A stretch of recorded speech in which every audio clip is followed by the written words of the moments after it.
Uhuru. Uhuru. All right, so first I'm going to say unity through Reparations. Unity through Reparations. Uhuru. I first want to just appreciate this opportunity to be able to speak at the Days of Reparations to African People event right here in Gainesville, Florida. I was able to make a brief statement yesterday at the one held in St. Pete around the Battle of St. Petersburg, which was an event that happened in 1996, October 24th and November 13th, where in my city where I was born, St. Petersburg, Florida, they shot and killed an 18-year-old African by the name of Tyron Lewis, and the city went up in flames. African people were in the streets in 1996 fighting back the police military occupation that was waged on our community by the city of St. Pete and the police department.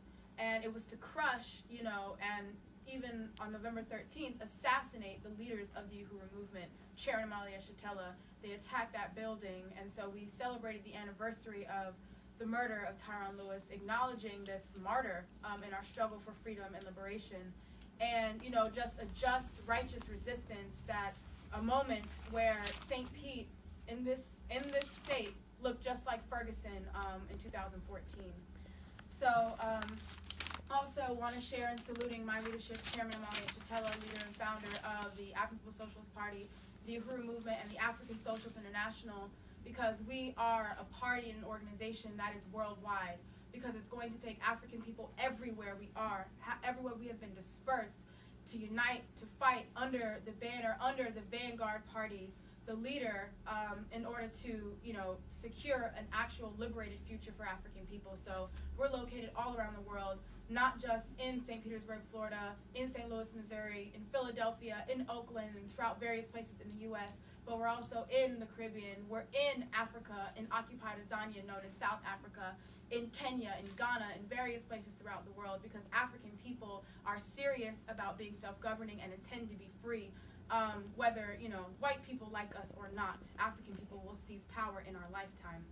I also want to salute, the Uhuru Solidarity Movement, the African People's Solidarity Committee, and the leadership, and recognize Comrade Diane, the one who stayed, who has been, just a tremendous force right here in Gainesville, Florida, fighting for and, just being tremendously loyal to the African People's Socialist Party.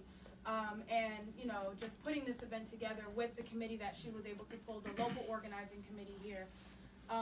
Because everywhere that there is resistance, everywhere that colonized people, African people, are fighting back, and we see this whole system crumbling, the edifice of the system crumbling, deteriorating right before our very eyes. What comes with that is the paper tiger, the one that lashes out when it's backed up in a corner. And that's exactly what imperialism is doing. So as African people and colonized peoples around the world are fighting back every single day for power and control over their own lives, imperialism lashes out while on its deathbed in the most violent, in the most serious ways. So you see the displays of white nationalism intensify.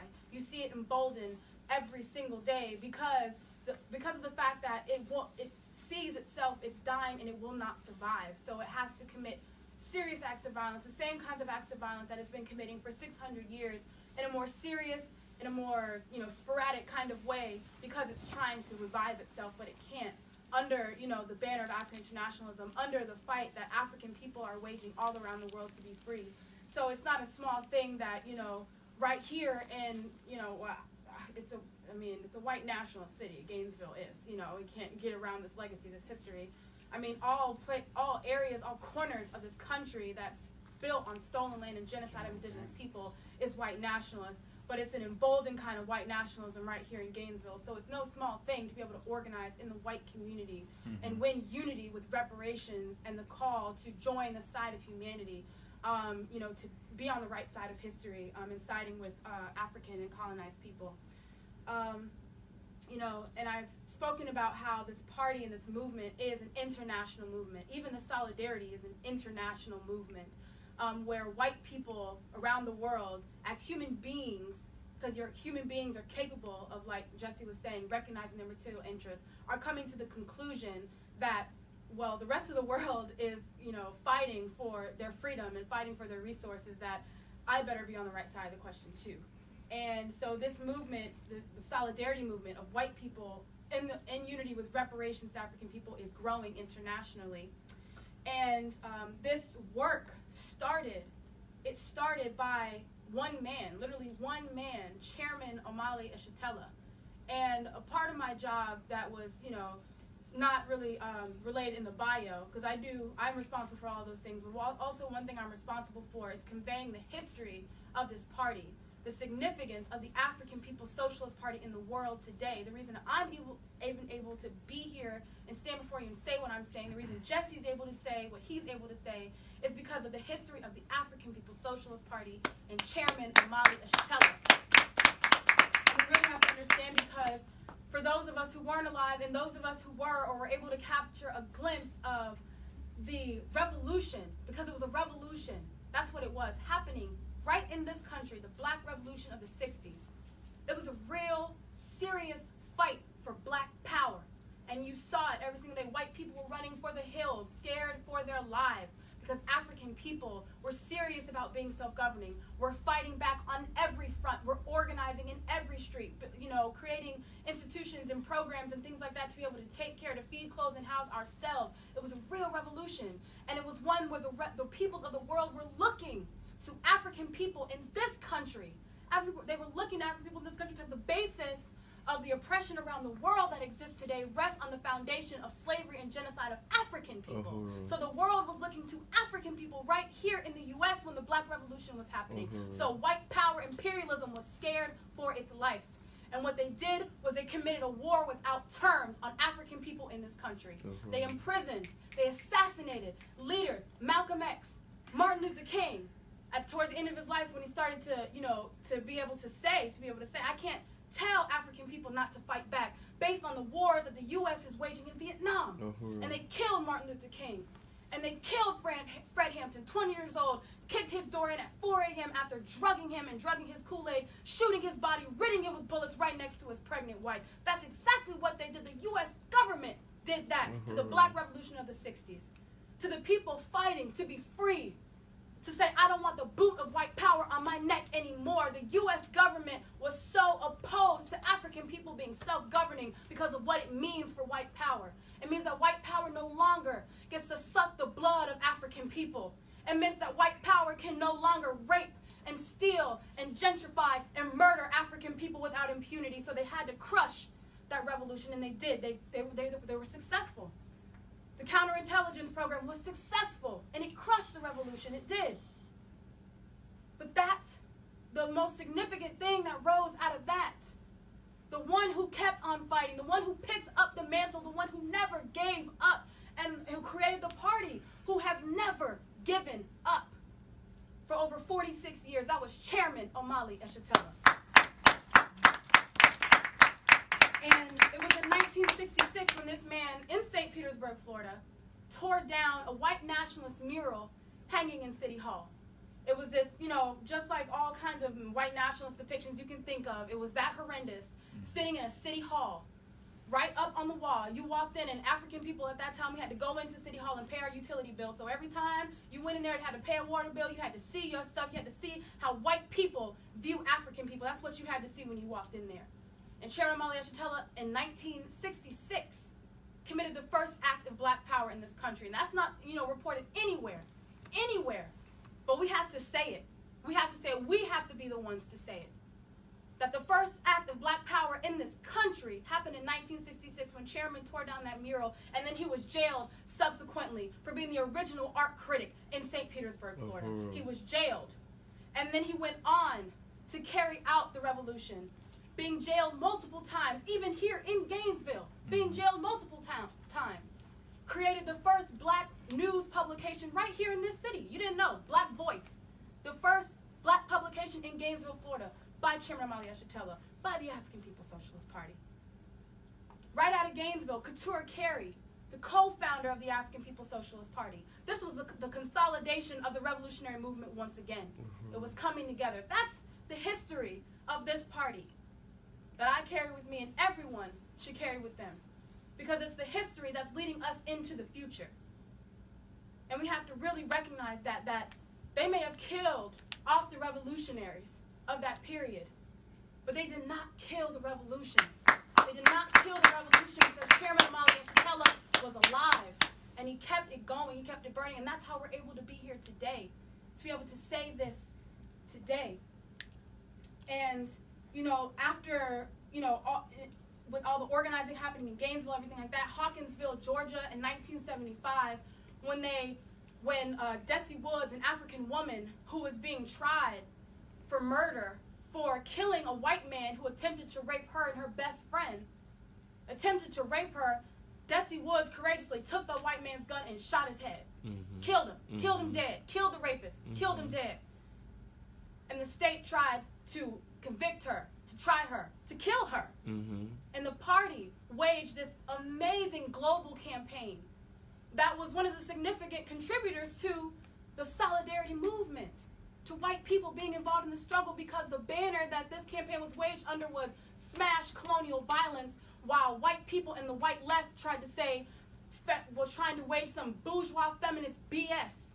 And there was the party who said "Smash colonial violence" and kept the focus on colonialism, because it wasn't feminism and the patriarchy that African women were fighting against. It was the fact that African women were stolen from Africa 600 years ago and brought to this country illegally. It was colonialism that put Desi Woods in that car with that white man with her best friend Cheryl Todd, that had her to have to kill that white man in the first place. It was colonialism.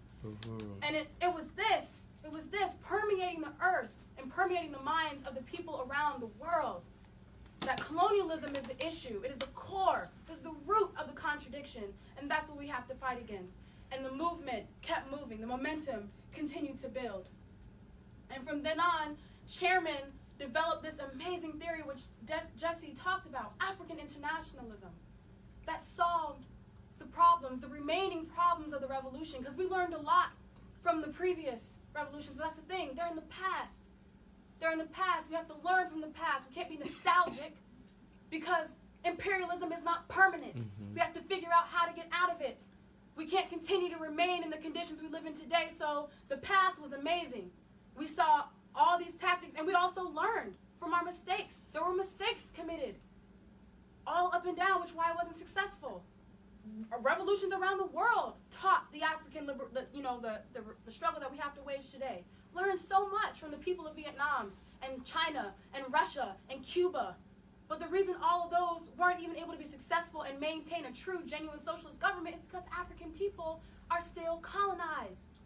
Parasitic capitalism still exists in the world, and there's no place where true, genuine socialism can exist where the foundation of a parasitic social system exists. There's no way in hell it could exist. So the world waits for African liberation. But not just waits, they fight and join in this struggle. So there was a lot of things that we learned in the past, but we had to move on from it. We had to move on. That's what Chairman recognized. We had to go about solving the problems of the revolution. What was still up in the air? What were the loose ties? One of those questions were the white people, and it was already explained. The question of white people, who are they? What are they? We have so many characterizations of these people who commit heinous crimes, and it was heinous. It was crazy. They're committing them today. How do you sum that up? How do you explain that? How do you explain white people and what to do with them? Because African people don't live in isolation. We live on a planet with a bunch of y'all. So what do we do with the white people? And what conclusions can we come to? What conclusions can white people come to? But that was the important key word, was people. White people are people and have the ability to come to the same conclusions. Maybe not as easily, but they have the ability to. And that's what Chairman recognized. And that was when the strategy of the African People Solidarity Committee came into play, which is a brilliant strategy where white nationalism, white people, and white power has to come face to face with white people saying black power, Uhuru, freedom. And Chairman Majitel Latham has to contend with that. Where white people are abandoning more and more the interests of the white ruling class, it's no longer supporting its own ruling class, and it's joining the side of the oppressed. The world has to contend with that now. So it was a brilliant strategy, and we see it today. But one of the other things was reparations, the question of reparations. Because the question of reparations, I'm sure you've all heard it before, but it was only something that discussed in a courtroom. Something, the United Nations got around and talked about reparations, and scholars and all these people talked about reparations and how much was owed and had this discussion. Well, Chairman said it's no longer going to be a discussion. We're going to make reparations happen. We're going to make it real. We're going to materialize it. And that's exactly what chairman and the party have done. They have materialized reparations. It's not something we have to wait for. And it's not something that white people have to wait to rectify their relationship with African people. They can do it right now and pay reparations to build for a free, liberated world. Because revolution is a process. And through that process, we prepare to build. We prepare to govern. We train and do all this now. So the institutions, all the economic institutions, all the work that we're doing, it's important to do it now. So we carry those things with us into a free world. So reparations is a critical part of our work, of our party. It's extremely important. And reparations is what makes the work happen. It's what makes the economic work happen. And it's why we've been so successful. It's why Deputy Chair Onisneye Shatella was able to be deployed in St. Louis for a year, and there goes the Black Power blueprint, flourishing. That's reparations at work. So reparations is a serious and critical component to our work. And it was Chairman Maya Shatella and the African People's Socialist Party that made reparations happen, taking it out of the classroom, taking it out of the courtroom, and handing it to people and saying, this is what we're going to do. And it's manifested itself over and over and over again. But this is what the revolution is responsible, has a task to do. It has a task to solve the problems, to say, how can we move forward? What's the next step? And the party has done that through and through. And, and that's why the party has boldly declared itself as the vanguard, the advanced detachment of the African Revolution. Because of this history, because of the party solving the problems of the revolution, is why the party calls itself the vanguard, the advanced detachment. The party that leads the struggle, that carries out the strategy. The African working classes advanced detachment. That's who we are. We are the vanguard. And all those follow under the leadership of the vanguard. Every revolution needs a vanguard party. And it has been the party at this point in the world that has exemplified the only means to call ourselves the vanguard. We have the criteria. We have the qualifications. When you look at the world and what exists out here today, nothing exists like the African People's Socialist Party. Nothing exists like the Uhuru Solidarity Movement. Nothing in the world. You can't say on the planet. You can't say in Africa what exists like the African People's Socialist Party. What exists like the work of the African Socialist International. You can't say it because it's not there. The vanguard is there. The vanguard, this is who has been leading that struggle. And, you can let our institutions be the example. The Black Power Blueprint, all the work that's happening there. Just a couple hours away from here. The St. Petersburg Uhuru House, the radio station, the newspaper that's been in existence for over 50 years. You can look at Uhuru Jigo Commercial License Kitchen in St. Pete. You can look at the Tyrone Lewis Community Gym in St. Pete. You can look at that. You can go to Oakland, California, and find us in Oakland. You can't get away from us. We're everywhere. You go to Oakland, California, you got the Uhuru House and the Uhuru Foods and Pies in Oakland. You go to Philly, and you have the Uhuru Furniture Store. You got that in Oakland, too. You got the Uhuru Furniture Store right in Philadelphia and growing. Let our institutions be an example. Let our theoretical leadership be an example. Watch how many people you see out in the world today start talking about imperialism, colonialism, and parasitic capitalism, and know that it was African internationalism that gave them the ability to say all those things, gave them the permission to even say all those things. Because people have been stuck on this racism and fighting racism, which is a futile struggle. You can't win. You can't make white people like you, and if you spend your whole life trying to make white people like you, you're just going to get exhausted. You got to fight colonialism. You got to overturn it so that the ideas in white people's heads, they can never act on them because they'll be confronted with black power. That's the struggle. That's the struggle we've been confronted with. So the theoretical leadership of the African People's Socialist Party gives us, the qualification to call ourselves the vanguard. Let the leadership of African women all throughout our party, the question of women, because this whole thing about, as already mentioned, the Me Too movement, all this bourgeois feminist nonsense, all of it, feminism was used to hijack the black power struggle. There, I said it. White women, I don't mourn when you're struggling for trying to get a bigger piece of the white nationalist pie, of white power pie. I don't mourn. When you're trying to be equal to the Brett Kavanaughs of the world, I do not mourn. when African women have been, suffering the most kinds of brutal rape and genocide and the snatchings of their children and the ripping of the children from their wombs, I do not mourn for white women who want to struggle for getting a better piece of this. And you want to struggle against the oppression of women. You want to struggle against a system who put it here in the first place. That started with the oppression of African women in the first place. When white women were complicit with slavery and genocide, and their white husbands going into the beds of African women and raping African women. Where are those white women so outraged now about that? Yep. That's where white feminism is. That's where feminism. It's not white feminism. That's white power. Period. Yeah. That's what that is. So let the question of African women and the leadership of women and how the party feels about women, let the leadership of African women show. I can be here today, stand before you, because that's how the party feels about African women. And Deputy Chair Onizine Shatella, and President Kulumbai and Annette, and Yejide Odumila, and Aisha Fields, and all these women serving on the leadership of the African People's Socialist Party. Let the party tell you about how we feel about gender and sexuality non-conforming Africans.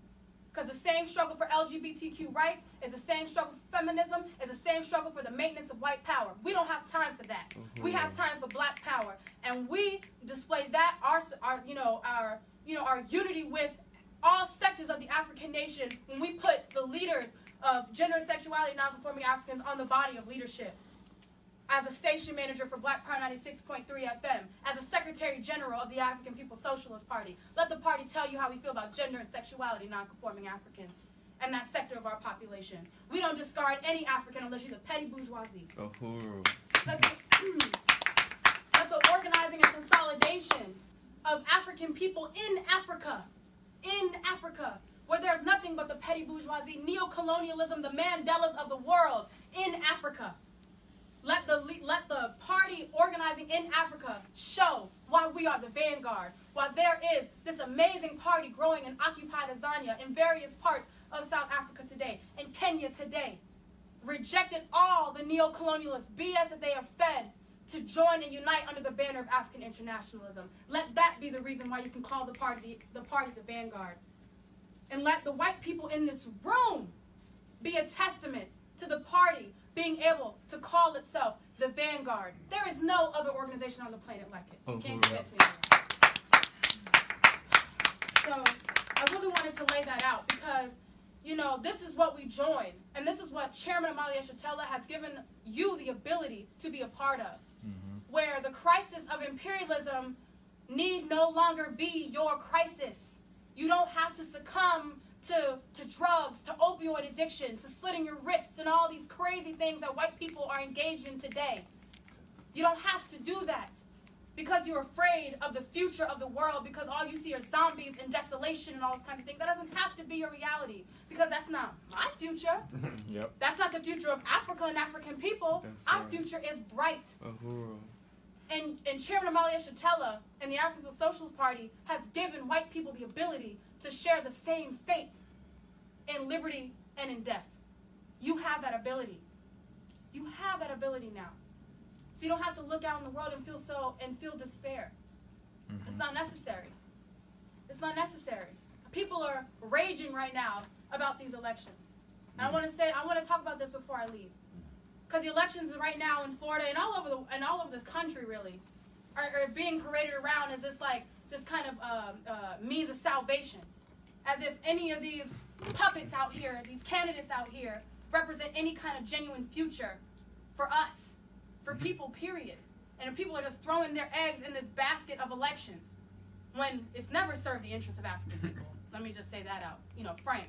Even though African people fought bloody battles in order to secure a right to vote, but they wanted to vote for black power. But what happened was the U.S. government made sure that by the time African people had the right to vote, they assassinated and imprisoned every leader in the black power movement. So we know that about elections. But this whole thing about how, we use the electoral arena. We do.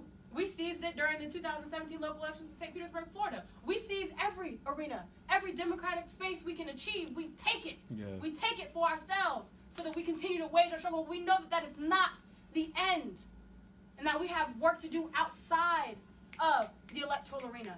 and we don't rest our fate in the elections because it's never proved to be anything. We didn't get ourselves into a position. We didn't vote ourselves into slavery. You can't vote out of slavery. We didn't vote for rape. You can't vote out of rape.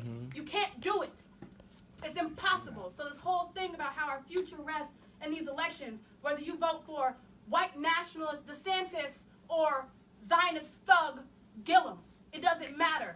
Democrat or Republican, it doesn't matter. It's all white power. And our future doesn't rest in how these elections go. Just how when they elected Trump, when white people elected Trump, we were all right. We were okay. You want to know why? Because that was imperialism and being in crisis rearing its ugly head. Yep. Rearing its ugly head and tearing its hair out because it's dying. Yeah. Trump, it's dying. It's falling apart. And this whole thing, like, vote or die at this point. It's falling apart. It's falling apart. And, so you don't have to be, this whole thing, don't tell me. And then that whole thing about condemning people who don't vote and all these kinds of things. It's all over the place. And that the fate of humanity doesn't lie at the ballot box. The fate of humanity lies with the liberation of Africa and African people. The U.S. government, it can't kill a revolution, hijack our struggle, assassinate and imprison our leaders, force crack cocaine into our communities, murder 9-year-old girls in their princess beds and 18-year-old Africans in St. Louis, Missouri. You can't force Africans into prison, snatch children away from the arms of grieving mothers, drop bombs on Syria and Libya, wage an unending war in Iraq, Iran, and Afghanistan, rape hundreds upon hundreds of children in the Catholic Church, and those same priests under the guise of missionaries raping thousands of Africans in Ghana and the Congo, in Haiti. You can't steal millions and billions of dollars worth of natural resources alone from Africa. Then tell me who to vote for. You can't do it. You cannot do it.